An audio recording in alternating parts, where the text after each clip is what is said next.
My next guest has been generating pop perfection for over 20 years. He's the musical genius behind the biggest and best boy band there's ever been. He's created 5 #1 albums, 13 #1 singles, and 1 million love songs. He is the unbelievable Gary Barlow!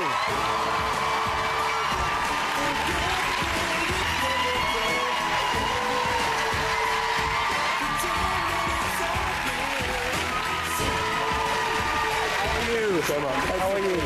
Gary Barlow's here! Oh. Gaz. How are you? I'm very well. How are you? Good, good. Should we tell everyone how we met? Do you remember? There's a story behind this that you don't even know. I know all our stories. I go through them all the time. There's one you don't know.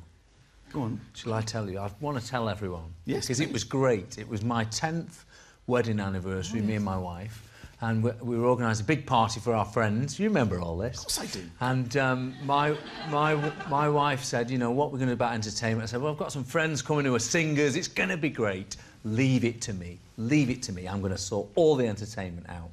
And she said, listen, that's fine. As long as Michael Bublé's there, it's fine. It's no problem. OK, so, honestly, I tried everybody who knew Michael Bublé. No luck whatsoever. He's away, he's on tour, he's doing all this stuff, so we can't get him. I thought, oh, no. But then I remembered her second favourite comedian was you.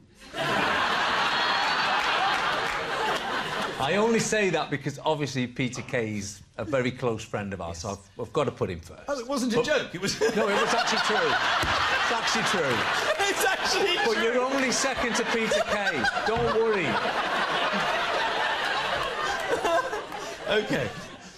So I knew that my wife loved you, so I called you up, and you very kindly agreed to come along, didn't you? Yes, I remember. You did. You so very kindly did. You took the evening out of your life, and you came to perform at our party. So just before you went on, I went, ladies and gentlemen, we're going to have some entertainment now, and my wife didn't know who was coming, and I've got a great act.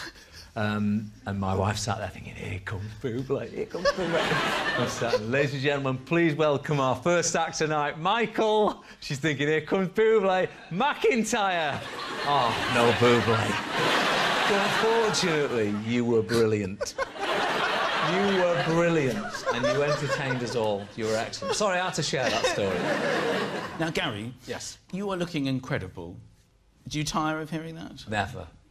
No. It's not something... What did you say? You look incredible. No. Makeup, plastic surgery. No. I've been told that you had the beard of the year. This is right. Mm-hmm. Did you know you won this? Were you informed of this victory? I never got the award. You never got the award? I was told I was in the running. I didn't know I'd won.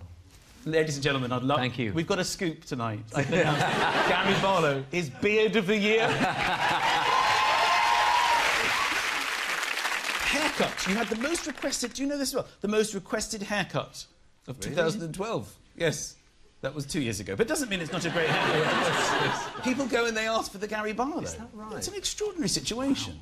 OK. And you are looking good. So how do you do that? Did you think about your look, the haircut, the beard? I think a lot of those things came around from actually being on TV a lot, because when I started to do X Factor 3 years ago, those things like nose of the year, rear of the year, haircut of the year, all these things just started emerging. Sorry, I don't upset you. You didn't win the first 2. Here's a question for you, Gary. Early Take That, when you first got assembled. How old were you when you first got together? I was 19. Rob was 16. Wow. Mark was 17, I think.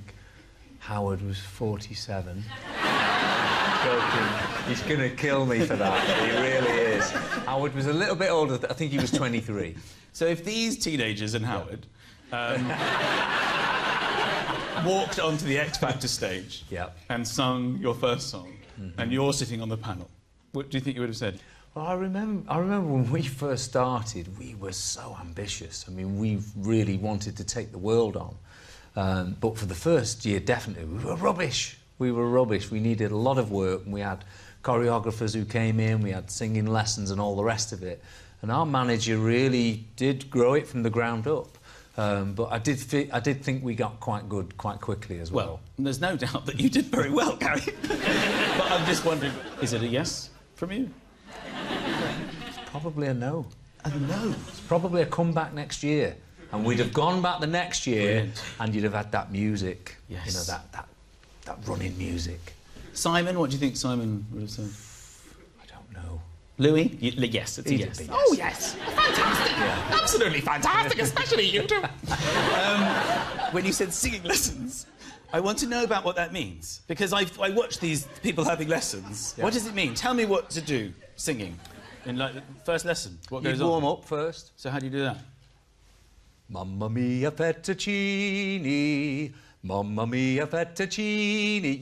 You're warming up all the vowels. Who is that woman? So, mamma mia ravioli. Oh, brilliant. Oh, yes, you do all the vowels. OK, can I have a spaghetti bolognese? OK. Mamma mia fettuccine. Oh, because you've got to go through the whole... And don't strain your neck like that. You're pushing your neck forward. Just relax your neck. I'm trying to get rid of the chins. It's not working. Mamma mia Mamma mia fettuccine. That was awful. No, it's getting better. Mamma mia cannelloni. Mamma mia garlic bread. So your first love is writing. It's writing music. Actually, it's equal for me. I do love performing and I do love writing music. I just love being involved in music. Can you tell me about the process, though? Does it... Because melody, I hear the word melody. Do you just hear that in your head? Do you just keep humming until something comes? I don't know. Yes, I've never understood how this works. I know. Whenever I sit down to write, whether it's a new record for the band or myself or whatever, I sit down and I think, has the luck run out? Is this it? Of course you're going to worry. I think if you're a creative person, I don't know if you ever truly value the talent you have to be able to sit. I always think it's luck. Yeah. I think I've just been lucky for all these years, and has it run out eventually? Is this going to be the day I realise it's never going to happen again? And so it never feels like your own. I've got news for you, though, Gary. Your luck has not run out. Your new single is amazing.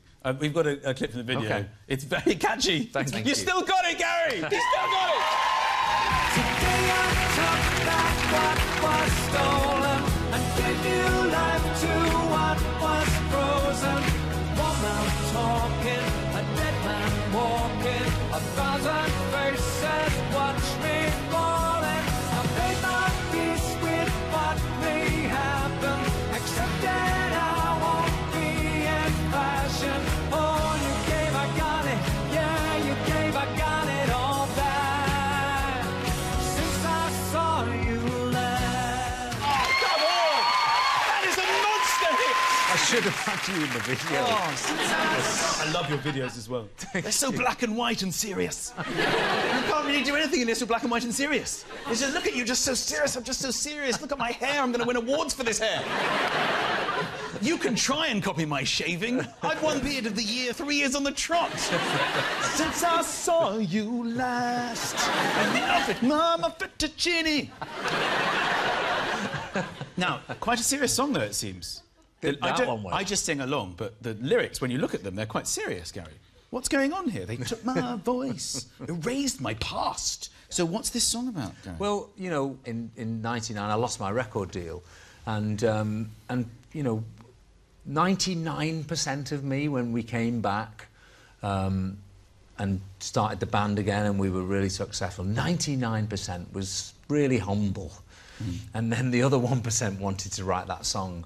And I've sort of waited and waited, and when I started my record last year, it just felt right. It just felt right to sort of chronologically document what had gone on in those 14 years. Because, you know, 14 years? 14 years, yeah, between that and my last solo record, yeah. Right. So who is this targeted towards, then? I think in this industry, you're written off really quickly. And I think that people barely get a chance to show what they've got before they move on to the next one. And so it's written at all those people who doubt, really.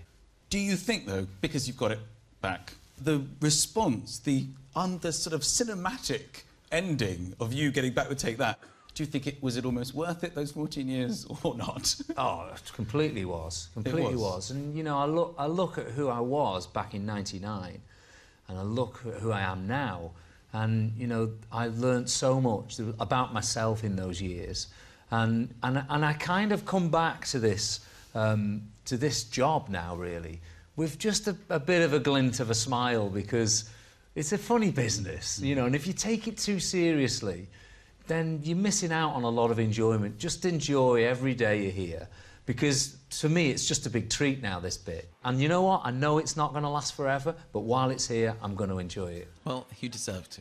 Now, recent times, I just wanted to talk about, you know, stuff you probably didn't even dream of doing, let alone getting back with Take That and it being so enormous and huge arena solo tour. There's been a bit of royalty in your life. Jubilee. The Jubilee. Yeah. For me, you know, those things, other than working for the Palace, which is amazing, to be able to call up Elton and Stevie Wonder and Paul McCartney and say, do you want to do this gig? It was amazing. And they all came through? Yes. Everybody we asked came through. Oh. Yeah. And what about the Queen herself? How was that? How was she? It was great. How much contact do you have with the Queen? Is Maybe she quite hands-on? 5 or 6 times. Well, she was doing the dialing. What's Elton? Is he 0207? No, I've got Gary Barlow. You do it, ask him. I'm too shy, I'm embarrassed. So this is a picture of you actually meeting the Queen that we've got here. Oh, there you are. The terrible thing about this photo, she thought that was Take That. Moments after this, she was with Philip going, I think Howard Donald's age. Gary's still looking amazing. I just voted for him for best haircut of the year. Ladies and gentlemen, give it up for the fantastic Mr. Gary Barlow. Thank you. Thank you. Cheers. Ladies and gentlemen, the wonderful Gary Barlow, legend.